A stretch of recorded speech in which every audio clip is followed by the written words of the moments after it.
اس زمانے میں ایک بہت بڑا نیک آدمی رہتا تھا، بہت بڑا نیک آدمی، پکا سچا نمازی اور عابد، عبادت گزار، تہجد گزار، ساری عبادتیں کرتا تھا، نیک آدمی۔ لیکن اس زمانے میں اس کے گاؤں کی ایک عورت بیوہ ہو چکی تھی، اس کا آدمی مر چکا تھا۔ اس عورت کی نظر اس نیک آدمی کے اوپر تھی کہ اس کو کسی طرح اپنے گھر بلایا جائے اور اس کے ساتھ زنا کیا جائے۔ سنیے نوجوانوں، تمہارے مطلب کی بات ہے، اب شراب کی بات آ گئی تو تم اٹھ کے جانے لگے ہو۔ سنو عبرت لو۔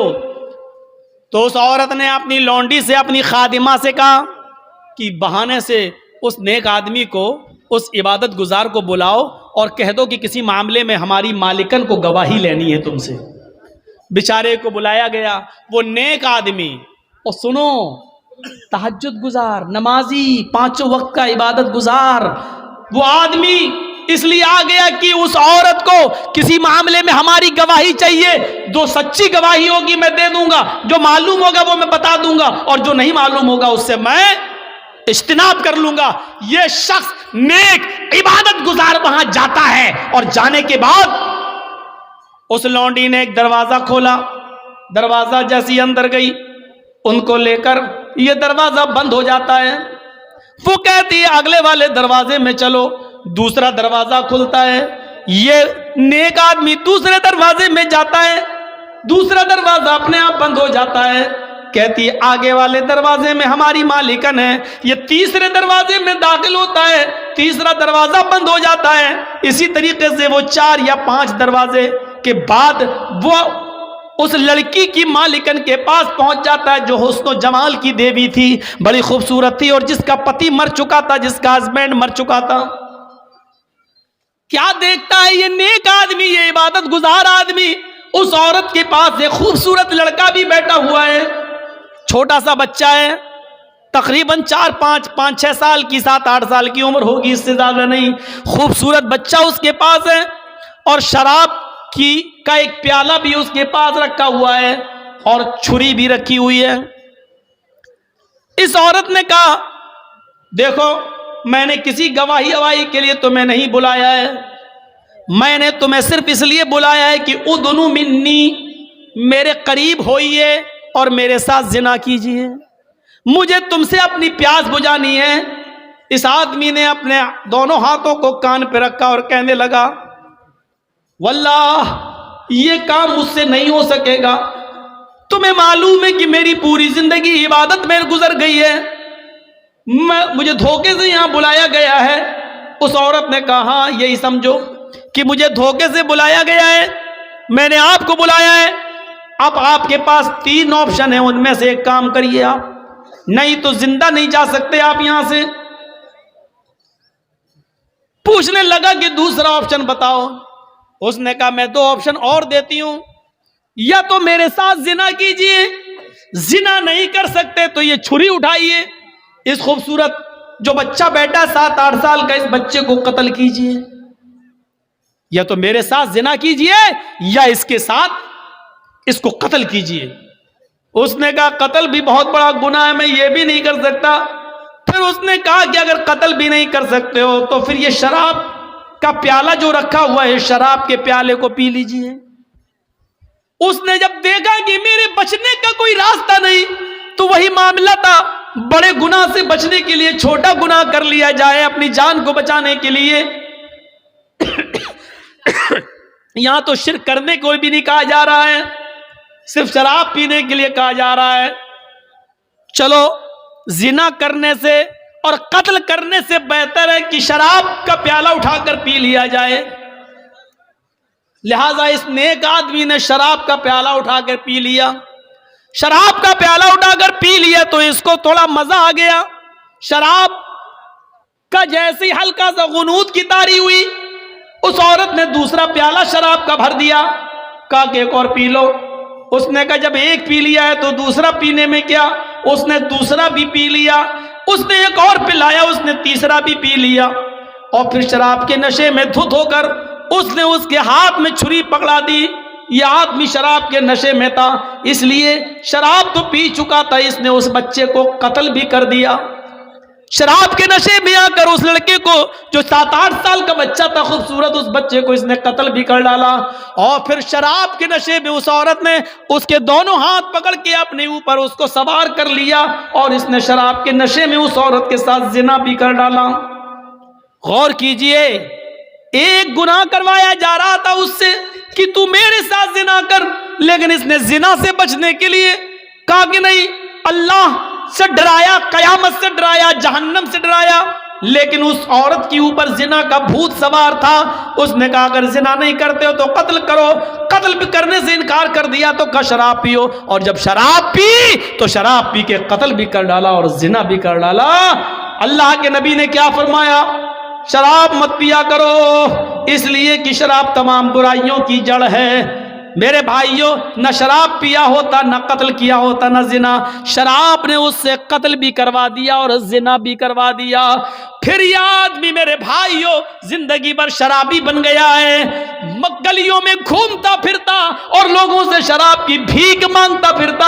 یہ ایک جنتی آدمی تھا، لیکن ایک بار شراب پینے کے بعد اس کی دل کی دنیا بدلی اور اس حال میں مرا کہ مرتے وقت بھی یہ شراب کی بوتل مانگ رہا تھا، شراب کا پیالہ مانگ رہا تھا، شراب مانگ رہا تھا. اور پھر آخر شراب نہیں ملی اور ایسے ہی مر جاتا ہے. اندازہ لگائیے کہ ایک پیالے شراب نے اس آدمی کی زندگی کو کیسے بدل دیا، ایک جنتی انسان کو جہنمی انسان کیسے بنا دیا. اسی لیے اللہ کے نبی نے فرمایا وَلَا تَشْرَبَنَّ خَمْرًا فَإِنَّهُ رَأْسُ كُلِّ ذَنبٍ کل فاحشۃ، ہر گندی چیز کی جڑ ہے یہ شراب. نوجوانوں، اس شراب کو تم ہاتھ مت لگایا کرو، چھوڑ دو اس شراب کو. ایک انصاری نے دعوت کی مدینے کے اندر، حضرت علی کی، عبد الرحمن ابن عوف کی اور بہت سے صحابہ کی. جب دعوت کر دی، اس زمانے میں شراب حرام نہیں ہوئی تھی، شراب کی حرمت کا اعلان نہیں ہوا تھا. اس انصاری نے سب کو کھانا کھلایا اور کھانا کھلانے کے بعد شراب کا جام بھی پلوا دیا. شراب پی، حرام تو ہوئی نہیں تھی، اس لیے جو لوگ پیتے تھے وہ پی لیتے تھے. شراب یہاں پی اور یہاں مغرب کی اذان کی آواز آنے لگی. اب سب کہنے لگے کہ شراب تو پی لی، اب نماز پڑھنے مسجد میں کیا جاؤں، چلو یہیں جماعت کر لو. گھر میں ہی جماعت ہونے لگی. حضرت عبد الرحمن ابن عوف کو امام بنا دیا. حضرت عبد الرحمن ابن عوف نماز پڑھا رہے ہیں مغرب کی، حضرت علی اور دوسرے صحابہ پیچھے کھڑے ہیں اور مغرب میں زور زور سے قرآن کی تلاوت کی جاتی ہے، وہ بھی کر رہے ہیں. شراب اپنا رنگ دکھانے لگی، دماغ پہ چڑھنے لگی، اور یہاں قرآن کی آیت پڑھ رہے ہیں الحمدللہ رب العالمین الرحمن الرحیم مالک یوم الدین ایاک نعبد و ایاک نستعین اہدنا الصراط المستقیم صراط الذین انعمت علیہم غیر المغضوب علیہم ولا الضالین. گاڑی صحیح چلی یہاں تک. اس کے بعد انہوں نے آنے لگا، چڑھ گئی اور نماز میں ہے. بسم اللہ الرحمن الرحیم، اب قرآن کی سورت شروع ہو گئی. قُلْ يَا أَيُّهَا الْكَافِرُونَ لَا أَعْبُدُ مَا تَعْبُدُونَ. قرآن کی آیت یہی ہے، لیکن یہ کیا پڑھ رہے ہیں نماز میں؟ قُلْ يَا أَيُّهَا الْكَافِرُونَ نَحْنُ نَعْبُدُ مَا تَعْبُدُونَ. بالکل معنی ہی الٹ دیا. ترجمہ کیا ہوا؟ قُلْ يَا أَيُّهَا الْكَافِرُونَ، اے محمد صلی اللہ علیہ وسلم کہہ دو اے کافرو، لا اعبد ما تعبدون، میں ان جھوٹے خداؤں کی پوجا نہیں کرتا جن کی تم کرتے ہو. یہ ہے ترجمہ. لیکن انہوں نے کیا پڑھ دیا؟ نحن نعبد ما تعبدون. اے محمد صلی اللہ علیہ وسلم کہہ دو کہ اے کافرو، میں بھی ان جھوٹے خداؤں کو پوجتا ہوں جن کو تم پوجتے ہو، میں بھی ان کی عبادت کرتا ہوں جن کی تم کرتے ہو. معنی ہی بدل گیا. اللہ اللہ کر کے کسی طرح نماز ختم ہوئی، وہاں اللہ کے نبی کے اوپر قرآن کی آیت نازل ہوتی ہے یا ایھا الذین آمنوا لا تقربوا الصلاۃ وانتم سکارا حتی تعلموا ما تقولون. آئے ایمان والو تم نماز کے قریب مت جاؤ جب تم نشے میں ہو. یہ آیت نازل ہو رہی ہے اللہ کے نبی کے اوپر. اے مسلمانوں، اے ایمان والو تم نماز کے قریب مت جاؤ جب تم نشے میں ہوا کرو، تو نماز کے قریب مت جاؤ. اس وقت تک نہ پڑھو جب تک کہ تم ان باتوں کو سمجھنے نہ لگو جو تمہارے منہ سے نکل رہی ہیں. تمہیں خود نہیں معلوم لا اعبد ما تعبدون پڑھنا ہے کہ نحن نعبد ما تعبدون پڑھنا ہے. تم سمجھ ہی نہیں پا رہے ہو. جب تک تم اپنی زبان سے نکلنے والے جملے اور ورڈز کو سمجھنے نہ لگو تب تک تم نماز نہ پڑھو. صحابہ کے ضمیر جھنجھڑ گئے، یا اللہ یہ شراب اتنی خراب چیز ہے کہ اللہ تعالیٰ نے نماز جیسی عبادت کو ملتوی کر دیا. یعنی شراب اگر پی لیا کرو تو نماز مت پڑھو جب تم نشے میں ہو. یا اللہ ایسے کیسے ہو سکتا ہے کہ میں نماز کے لیے شراب چھوڑ دوں، شراب پیوں، شراب نماز چھوڑنے کے لیے شراب پیوں؟ نہیں نہیں نہیں، شراب چھوڑ سکتا ہوں لیکن نماز نہیں. اس آیت نے ان کے ضمیروں کو جگا دیا. مسلمانوں ایمانداری کے ساتھ بتاؤ ہمارے ضمیر کتنے جاگے ہوئے ہیں شراب کے تعلق سے؟ کتنے؟ چلیے آئیے میرے ساتھ بامبے کا سفر کریے، ٹاٹا ہاسپٹل چلیے. میں نے اپنے چچیرے بھائی کا، پھپھیرے بھائی کا علاج 11 سال تک کرایا ہے ٹاٹا ہاسپٹل میں، اور 11 سال کرانے کے بعد بھی اللہ کے حکم کے آگے کسی کی نہیں چلتی. اور 11 سال کے بعد جب اس کا دوبارہ پیر کا آپریشن ہوا تو 3 مہینے کے بعد اس کا کینسر اوپر تک بڑھ گیا اور پھر ہم نہیں بچا سکے. وہی ہوا جو اللہ کو منظور تھا. ٹاٹا ہاسپٹل گواہی دے گا کتنے لوگوں کے لیور میں کینسر شراب کی وجہ سے ہوتا ہے، کتنے لوگوں کی آنتوں میں کینسر شراب کی وجہ سے، اور کتنے لوگوں کی کڈنی خراب ہوئی ہے ان میں کینسر ہوا ہے شراب کی وجہ سے. یہ ٹاٹا ہاسپٹل کی دیواریں لکھی ہوئی ہے، بتا رہی ہیں، اور وہاں کے ڈاکٹر آپ کو گواہی دیں گے. میرے بھائیوں، شراب کینسر کی بنیادی بیماری کی جڑ ہے. یہ لیور کا کینسر کر دے، یہ دماغ کا کینسر کر دے، یہ آنتوں کا کینسر کر دے، یہ کڈنی کا کینسر کر دے. یہ جس خون میں دوڑتی ہے کس حصے کو کینسر کا پیشنٹ بنا دے، یہ کچھ نہیں کہا جا سکتا ہے. اللہ کے رسول نے اس کو ایسے ہی حرام قرار نہیں دیا ہے. اس کو چھوڑیے. ایک صحابی ہیں، شراب حرام نہیں ہوئی ہے، انہوں نے زیادہ پی لی ہے، اور زیادہ پینے کے بعد پھر وہ اپنی بیٹی کو پکڑ لیے، ہاتھ پکڑ کر کھینچنے لگے، اپنے روم میں لے جانے لگے جہاں وہ اور ان کی بیوی سوتی تھی. بیوی نے دیکھا کہ میری بیٹی کا یہ کھینچ رہے ہیں میری بیٹی کو، تو وہ آئی اور اپنی بیٹی کو بچاتی ہیں اور شوہر کو دھکا دیتی ہے، پتی کو کمرے میں بند کر دیتی ہیں. جب نشہ اترتا ہے تو وہ دروازہ اندر سے پیٹتا ہے، یہ دروازہ کھولتی ہے. وہ صحابی اپنی بیوی کو مارتے ہیں اور پیٹتے ہیں. جب بیوی پٹ چکی تو کہنے لگی تھک گئے ہو کیا اور نہیں مارو گے؟ پھر اس نے اپنی بیوی کو گلے سے لگا لیا اور کہا تم جانتی ہو کہ تم نے مجھے بند کر دیا اس لیے میں نے مارا. ہاں مار تو لیا لیکن پوچھا نہیں کہ کیوں میں نے بند کیا. آج تم نے شراب کچھ زیادہ ہی پی رکھی تھی. کہا وہ تو ہو جاتا ہے کبھی کم کبھی زیادہ، اگر پی لی تو کیا ہوا؟ نہیں میرے ہسبینڈ، نہیں میرے پتی، آپ نے آج اتنی پی لی کہ آپ بیوی میں اور بیٹی میں انتر نہیں کر سکے، فرق نہیں کر سکے. آپ نے اپنی بیٹی کا ہاتھ پکڑ کر کھینچنا شروع کر دیا، اس کے ساتھ گندا کام کرنے کا ارادہ کر لیا. اگر میں وقت پر نہ آتی تو بیٹی کی عزت لٹ جاتی، بیٹی کی عزت تار تار ہو جاتی. صحابی یہ جملہ سنتے ہیں آنکھوں میں آنسو آ جاتے ہیں، زاروں کی تار روتے ہیں، آسمان پہ نظر ڈالتے ہیں کہ اللہ یہی جملے سننے کے لیے تو نے مجھے زندگی دی ہے، کیا یہی مجھے سننا باقی رہ گیا تھا؟ یہ زمین پھٹ جاتی، میں زمین میں دھس جاتا، آج کے بعد کون سا چہرہ لے کر میں اپنی بیٹی کے سامنے آؤں گا؟ پھر کہنے لگے اللہ تو گواہ رہنا، آج کے بعد میں شراب کو ہاتھ نہیں لگاؤں گا. جب شراب حرام نہیں ہوئی تھی، شراب پینے کی گنجائش موجود تھی، جب حرام نہیں ہوئی تھی تو لوگ اس کا نقصان دیکھ کر ہمیشہ چھوڑنے کی نیت کر لیتے تھے، قسم کھا لیتے تھے کہ ہم اس کو ہاتھ نہیں لگائیں گے. نوجوانوں جب حرام نہیں ہوئی تب لوگ اس کو چھوڑنے کی قسم کھا لیتے تھے. تمہارے نبی نے اس کو حرام قرار دیا ہے, حرام قرار دیا ہے.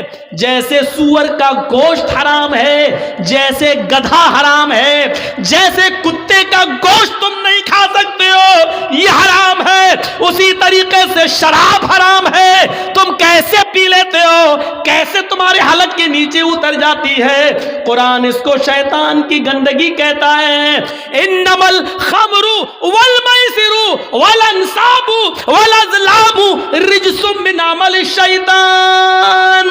شراب, جوا, آستانوں کے نام پہ پھال چڑھائے ہوئے پھال, تیروں کے پھال, جوا اور انصاب, ازلام اور پانسے کے تیر, یہ ساری کی ساری چیزیں رجس من عمل شیطان, شیطان کی گندگی ہیں. اللہ نے یہ نہیں کہا حرام, رجس من عمل شیطان, شیطان کی گندگی ہیں. ایک انسان اپنی گندگی نہیں کھا سکتا ہے, دوسرے کی گندگی کھانا تو بہت دور کی بات. آپ نے یہاں لیٹرین کی کھا کے دکھاؤ, نہیں کھا سکتے ہو. آپ اپنی گندگی نہیں کھا سکتے ہو, دوسرے کی تو بہت دور کی بات. اللہ نے کہا یہ سب چیزیں حرام نہیں, رجس من عمل شیطان, شیطان کا پائخانہ ہے, شیطان کی گندگی ہے, شیطان کی لیٹرین ہے. کھاؤ, کتنا کھاؤ گے؟ اللہ تعالیٰ نے اس کو شیطان کی گندگی قرار دیا ہے. رجس من عمل شیطان, یہ شیطان کی گندگی ہے, شیطان کی گندگی. میرے بھائیوں ذرا تصور کرو, مفسرین نے لکھا ہے حرام کی جگہ پر یہاں اللہ نے رجس کیوں استعمال کیا, تاکہ آدمی کے مائنڈ میں, دماغ میں رہے کہ جب اپنی گندگی نہیں کھا سکتے ہیں تو شیطان کی گندگی. یعنی جتنی آپ گندگی سے, پائخانے سے, لیٹرین سے نفرت کرتے ہو, اس سے کہیں زیادہ شراب سے نفرت کرنی چاہیے, لیکن ہم نہیں کرتے. صحابی بیٹی کا ہاتھ پکڑ سکتے ہیں, کیا ہم اور آپ صحابہ سے بڑھ کر ہیں؟ کیا شراب کے نشے میں آ کر ہم اپنی بہن اور اپنی بیٹی کا ہاتھ نہیں پکڑ سکتے؟ اور اللہ کے رسول نے تو کہا ہے, قیامت کی نشانیوں میں سے ایک نشانی یہ بتائی, لا یاتین علی امتی ما اتی علی بنی اسرائیل, بنی اسرائیل نے جو کیا وہ میری امت بھی کرے گی. حذو النعل بالنعل, جیسے پیروں میں پہننے والے جوتے برابر ہوتے ہیں, میری امت میں اور بنی اسرائیل میں کوئی فرق نہیں ہوگا. یہاں تک کہ اگر ان میں سے حتی ان کان منہم من اتی علی امہ علانیۃ, اگر ان میں سے کسی ایک نے اپنی ماں کے ساتھ زنا کیا ہوگا تو میری امت میں لکان فی امتی من یصنع ذلک, تو میری امت میں بھی ماں, بہن اور بیٹی کے ساتھ زنا کرنے والے لوگ پیدا ہوں گے. یہ ماں اور بہن بیٹی کے ساتھ زنا کہاں کیسے ہوگا؟ یہی شراب ہے جس کا نشہ ہمیں اپنی بہن کے ساتھ زنا کرنے پر مجبور کرے گا, ہمیں اپنی بیٹی کے ساتھ زنا کرنے پر مجبور کرے گا. کون نوجوان ہوگا جو شراب کے نشے میں اپنی بیٹی, اپنی بہن اور اپنی ماں کے ساتھ زنا کرے؟ کیسا بے غیرت ہوگا وہ. اور یہاں تک پہنچانے والی چیز ہوگی شراب. قدامہ ابن مظعون نے بڑھاپے میں بہت ہی مجبوری میں, جب ان کو درد بند نہیں ہو رہا تھا, جب ان کے درد بند نہیں ہو رہا تھا, شدید درد سے کرا رہے تھے, تو مجبوری میں انہوں نے شراب اٹھائی اور 2-4 گھونٹ اس لیے پی لیے کہ ہمیں نیند آ جائے گی اور کل صبح کسی حکیم کو, کسی طبیب کو دکھا دیں گے. وہ 85-90 سال کا بوڑھا قدامہ ابن مظعون, جنہوں نے اللہ کے نبی کا زمانہ پایا, جنہوں نے حضرت ابو بکر کا زمانہ پایا, جنہوں نے حضرت عمر کا زمانہ پایا, حضرت عمر فاروق کے زمانے میں انہوں نے تھوڑی سی شراب اس لیے پی لی کہ رات میں ان کو درد ہو رہا تھا اور درد کی وجہ سے وہ کروٹیں بدل رہے تھے, ان کو نیند نہیں آ رہی تھی. ان کے گھر میں, ان کے گھر کے کسی ممبر نے ان کو تھوڑی سی شراب پلا دی کہ لے لو, سو جاؤ گے, نیند آ جائے گی اور کل صبح کسی حکیم کو دکھا دینا. لیکن یہ خبر عمر فاروق کے کانوں تک پہنچ گئی. حضرت عمر نے اس 90 سال کے بڈھے کو, قدامہ ابن مظعون کو طلب کیا, ان سے پوچھا. انہوں نے کہا بہت تیز درد ہو رہا تھا, اس درد کی وجہ سے میں نے مجبوری میں شراب پی لی تھی تاکہ درد بند ہو جائے. حضرت عمر نے کہا افسوس ہے کہ تم نے مجبوری میں پی, لیکن محمد رسول اللہ نے شراب مجبوری میں بھی پینے کی اجازت نہیں دی ہے. ہمیں کوئی ایسی چیز نہیں ملتی کہ بیماری میں یا مجبوری میں اللہ کے نبی نے کبھی شراب کسی کو پلائی ہو. آئے قدامہ تمہیں کوڑے مارے جائیں گے. سارے صحابہ کہتے ہیں آپ اتنے بوڑھے آدمی کو کوڑے کیسے مار سکتے ہیں. حضرت عمر کی دلیل یہ تھی ان کو کوڑے نہ مارنے کی کوئی دلیل دے دو یا اللہ کے رسول کی کوئی حدیث مجھے بتا دو کہ بوڑھے آدمی کو کوڑے نہ لگائے جائیں, ہم ان کو چھوڑ دیں گے. لوگوں نے پھر میٹنگ کی اور کہا ٹھیک ہے کوڑے مارنا ہی ہے 40 تو مارو لیکن ان کو صحیح ہو جانے دو, ان کی طبیعت خراب ہے, یہ لاٹھی لے کر چل رہے ہیں, بستر پر لیٹے رہتے ہیں, اب ان کو کچھ طاقت آ جانے دو پھر کوڑے مار لینا. حضرت عمر نے کہا ان کو اگر ہفتے 10 دن کی مہلت میں دے بھی دوں اور ان سے کہہ دوں کہ گھر جاؤ 10 دن بعد کوڑے لگائے جائیں گے, لیکن لوگوں اگر ان 10 دنوں میں ہی مر جاؤں, میرا انتقال ہو جائے تو میں اپنے رب کو کیا منہ دکھاؤں گا. پھر قدامہ ابن مظعون کو کھڑا کر دیا حضرت عمر فاروق نے, اور اس 90 سال کے بوڑھے کو جس نے مجبوری میں شراب پی تھی ان کو 40 کوڑے مارے گئے. ان 40 کوڑوں کا اثر قدامہ ابن مظعون کے اوپر یہ ہوا کہ پھر وہ پوری زندگی بستر سے اٹھ نہیں سکے. پھر وہ لیٹرین بستر پہ کرتے تھے, پیشاب بستر پہ کرتے تھے. وہ 1 سال 1.5 سال 2 سال اس کے بعد زندہ رہے, لیکن جتنے دن زندہ رہے وہ بستر سے اٹھ نہیں سکے. حضرت عمر کے کوڑے مارنے کے بعد یہاں تک کہ اسی حال میں ان کا انتقال